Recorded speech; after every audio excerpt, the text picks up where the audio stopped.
suite du président de PASTEF, les Patriotes, et Premier ministre, M. Ousmane Sonko, nous devons saluer la décision rendue par le Conseil constitutionnel à propos de la loi interprétative de la loi d'amnistie votée en mars 2024.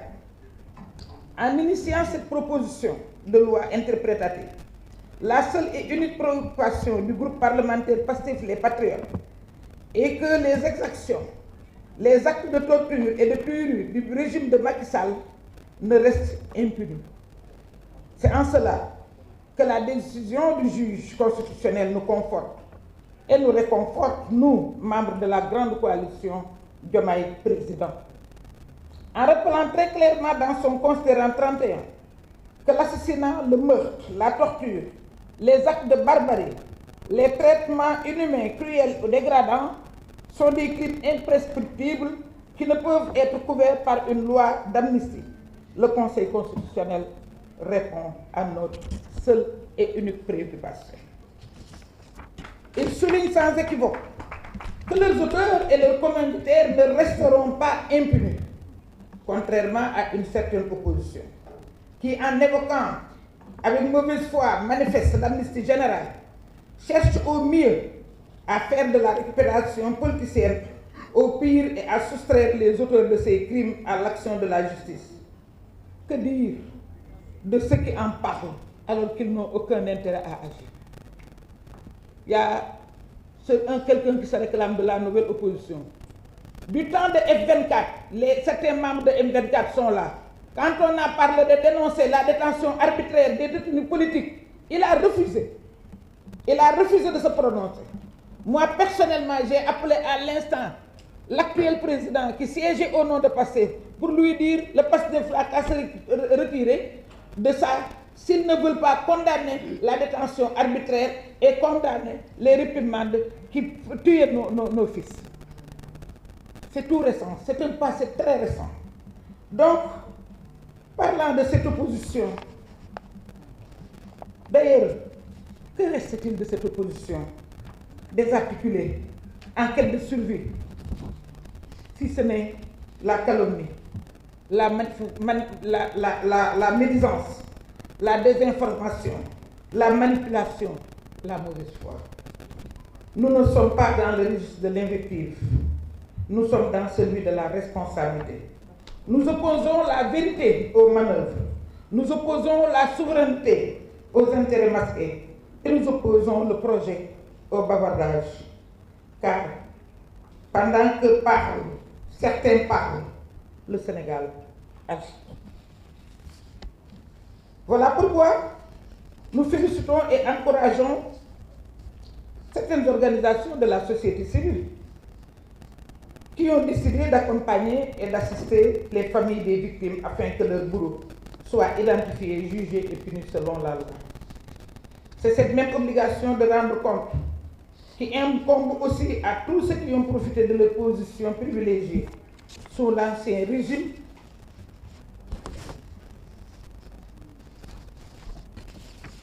pour détourner nos deniers publics ou les milliards destinés au fonds Force Covid. Parlons du dossier fonds Force Covid. Je parle sous le contrôle de mon ami et frère, le ministre Guirassy. Quand le président Macky Sall a reçu tous les partis, parce que c'est après qu'il en a fait du folklore, mais quand il a commencé à se concerter, nous étions partis en tant que parti représenté à l'Assemblée nationale. Et à ce moment-là, il nous avait parlé de loi d'habilitation. Seul le Premier ministre, Ousmane Sonko, avait fait des réserves. Il avait émis des réserves. Moi, je pensais connaître l'homme. Et à partir du moment où l'heure était grave, j'ai dit que si on pouvait, à partir du palais, voter la loi d'habilitation, on allait le faire. Ousmane Sonko, à sa sortie de l'audience, a émis des réserves. Comme il a l'habitude de le faire, en grand visionnaire, il a émis des réserves et il a posé un certain nombre de questions. Nous, ça fait que nous. Aveuglément, on l'a cru. Et on lui a offert sur un plateau d'argent cette loi d'habilitation, monsieur le ministre, à l'Assemblée nationale. Nous étions là à l'accompagner, disant même qu'à chaque fois qu'il nous propose un texte concernant la Covid, nous allons, sans chercher à savoir, nous allons voter le texte. Voilà ce que ça nous a amené. Est-ce que ce n'est pas cela la haute trahison? Je vous lance la question. Dites-moi si ce n'est pas là la haute trahison. Il ne s'agit d'aucun acharnement, ni de règlement de compte politique, encore moins de chasse aux sorcières comme certains veulent le faire croire. La procédure les concernant est scrupuleusement respectée. Leurs droits leur sont garantis, y compris la présomption d'innocence, comme en témoigne le récent point de presse des procureurs. Ils se sont même gardés, les procureurs, de jeter quiconque en pâture, contrairement à ce à quoi nous étions habitués ces dernières années. Simplement, au nom de la reddition des comptes, ils sont appelés à rendre compte de leur gestion. Ils soulignent sans équivoque que leurs auteurs et leurs commanditaires ne resteront pas impunis, contrairement à une certaine opposition qui, en invoquant une mauvaise foi manifeste, l'amnistie générale cherche à nous faire oublier ce qui s'était passé.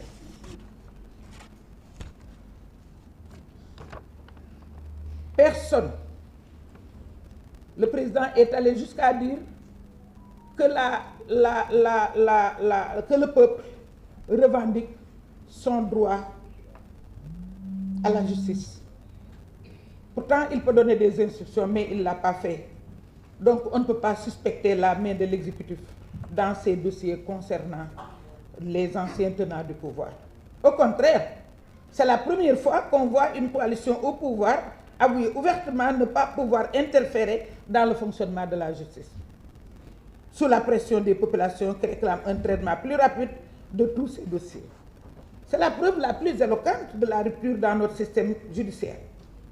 Par ailleurs, l'ancien président qui a permis toutes ces forfaitures n'a qu'à répondre de ses actes. Et nous sommes très à l'aise pour le dire et honorable, vous encourager.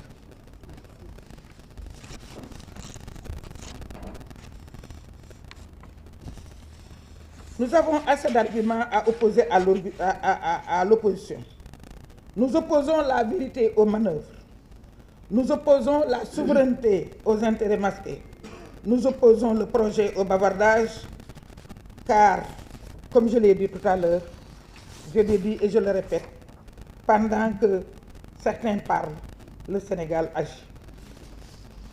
Tout à l'heure, nous allons vous présenter un bilan élogieux de l'année d'exercice de Monsieur le Président de la République. Ce bilan est factuel, ce n'est pas théorique. Tout à l'heure aussi, nous allons parler du bilan de la justice, des autorités judiciaires. Ce 24 avril au CICAD, il y a 2 jours, c'est le Président de la République a ouvert avec gravité et lucidité la 4e conférence sociale sur l'emploi et l'employabilité. Le thème choisi n'est pas anodin. L'emploi et employabilité, défis et perspectives pour un Sénégal souverain, juste et prospère. C'est une déclaration d'intention, mais surtout un appel à l'union nationale, car l'emploi, en particulier celui des jeunes, est l'urgence première de notre temps. Et le président l'a dit clairement. Seule une réponse collective peut relever ce défi. Il ne s'agit pas de simples slogans, mais de leviers concrets. Renforcement de la formation professionnelle, valorisation des talents et des compétences locales, soutien massif à l'entrepreneuriat, mobilisation des collectivités territoriales et du privé. C'est là une vision claire et très claire. Un modèle économique inclusif qui réconcilie croissance et justice sociale, développement et dignité humaine. l'État, sous cette gouvernance, s'engage à des réformes concrètes, visibles et mesurables sur le terrain. Et ces réformes ne sont pas des promesses en l'air, ce sont des engagements pris devant la nation. Et face à cela, que fait l'opposition pendant ce temps? Elle essaie de détourner l'attention, elle tente de faire croire que ce qu'on a voté à l'Assemblée couvre des crimes de sang. L'opposition essaie de nous mettre en mal avec les forces de l'ordre, mais le Conseil constitutionnel lui-même a tranché.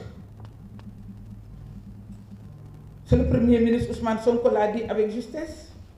L'opposition feint de ne pas avoir la lune, de ne pas voir la lune qu'on leur montre, elle préfère pérorer sur le doigt qui la désigne. Ce manque de sérieux politique est désormais leur seule marque. Chers compatriotes, la coalition Diomaye Président n'est pas une machine électorale. C'est une force historique, c'est une famille politique, un mouvement de refondation. Nous avons choisi la justice contre l'impunité, nous avons choisi la vérité contre la rumeur, nous avons choisi la dignité contre la soumission. Notre projet est structuré, cohérent, porté par un leadership multiple et fort.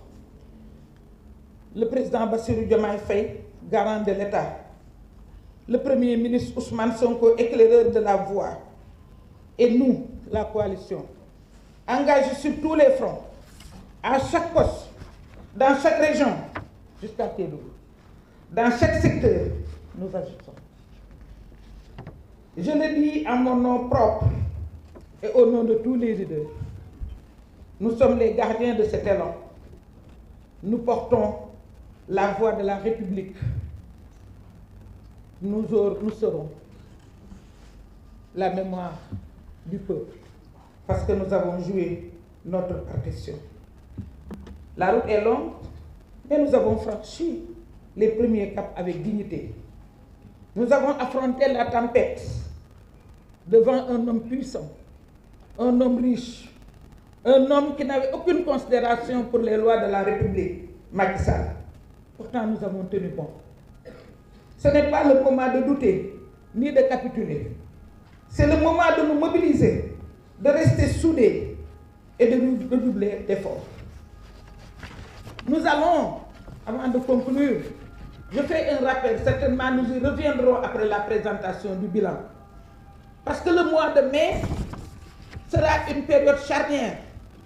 Déjà le 1er mai, Monsieur le Président l'a annoncé avant-hier, va recevoir le cahier de doléances des syndicalistes.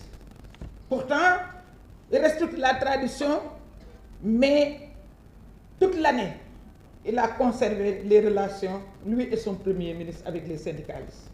Le dialogue n'a jamais été interrompu. Pour la première fois au Sénégal, où le président ne voyait les syndicalistes que le 1er mai. Goulette. Et non seulement ce sera une période charnière, mais ce sera la période pendant laquelle le dialogue social est convoqué. Le dialogue social, parlons-en. Vous pouvez être les maîtres. Nous sommes en démocratie. Tous les partis seront invités. Mais vous, de la coalition Diomaye Président, commencez à réfléchir. Commencez à faire des propositions. Soyez une force de proposition parce que vous allez jouer un grand rôle pendant ce dialogue. Donc, personne ne vous laissera en rade. Le président Diomaye Faye, encore moins. Donc, je pense que vous avez une partition à jouer. J'avais écrit beaucoup de choses, mais je n'aurai pas le temps de tout dire. Peut-être nous reviendrons à tout cela pendant les débats. Monsieur le ministre, mesdames, messieurs, chers leaders, je vous remercie. Man nag li ma leen doon bëgg a ñaan commencé wu ma ko wante bu leen ma ci topp parce que sénégalais dañuy dégg te wax ji dafa bëri sos yi bëri kon ñun dañu war a wax sénégalais yi ci li ñu dégg muy wolof wax ak ñoom wolof bu wér ndaxte nag su dee rusul tàgge du rus te tubaab mooy wax naan si le mal a toute